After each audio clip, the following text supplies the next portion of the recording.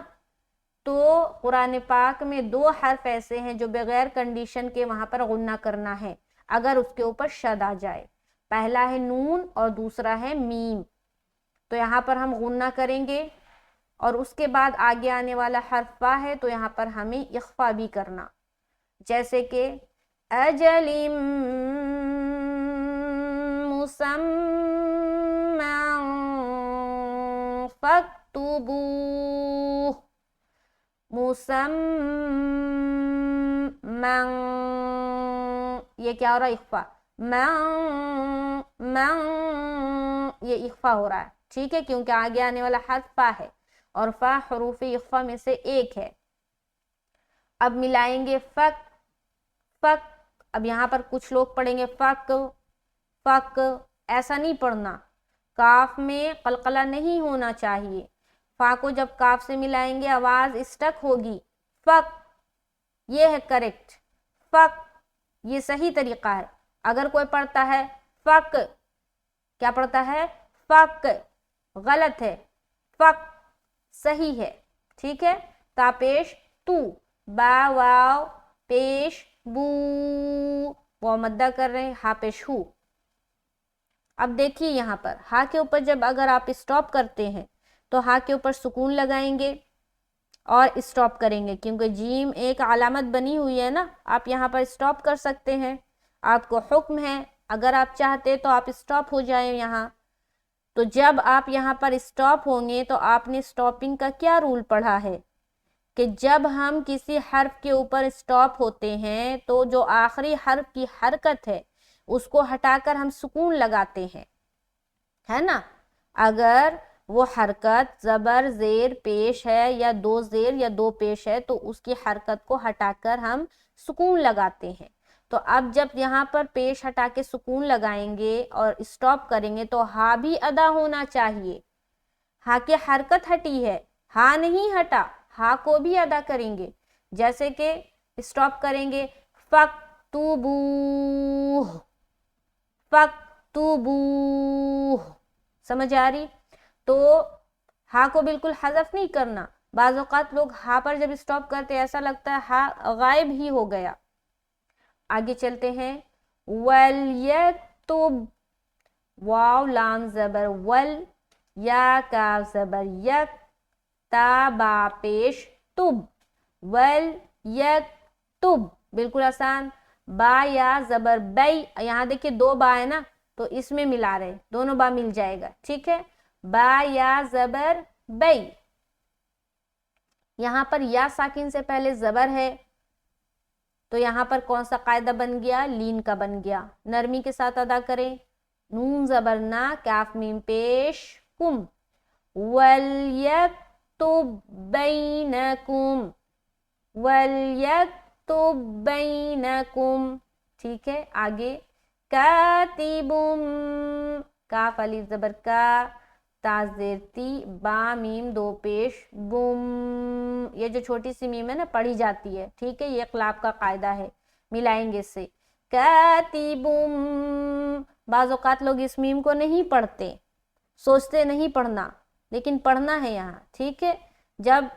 جب ایسے جگہ پر آپ اسٹاپ کر رہے ہیں جہاں اینڈ میں یہ چھوٹی سی میم ہے تو پھر اسٹاپنگ کی صورت میں نہیں پڑھیں گے، لیکن جب ملا کر پڑھ رہے تو پڑھیں گے، کاتبم